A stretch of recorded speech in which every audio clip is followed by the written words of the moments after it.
तिसरीत शिकणाऱ्या 8 वर्षीय मुलीचा शाळेतच हार्ट अटॅकने मृत्यू। गेल्या 4 दिवसातील दुसरी घटना।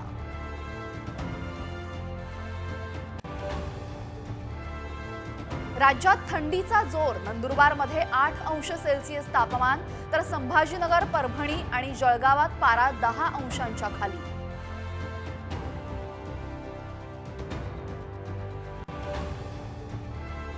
राज्यात अवकाळी पावसाचा इशारा। कोकण, मध्य महाराष्ट्र आणि मराठवाड्यामध्ये पावसाचा अंदाज।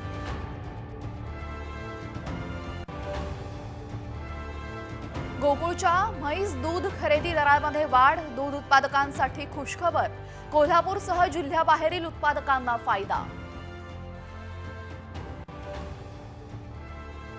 बीएमसी रुग्णालयांमध्ये सोमवारपासून औषध पुरवठा बंद। 120 कोटींची थकबाकी न मिळाल्याने वितरकांचा निर्णय।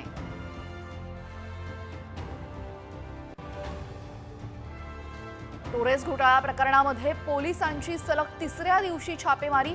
सर्व कार्यालयांमधला मुद्देमाल घेतला ताब्यात, तर ईडीकडून एफआयआर सह इतर कागदपत्रांची मागणी।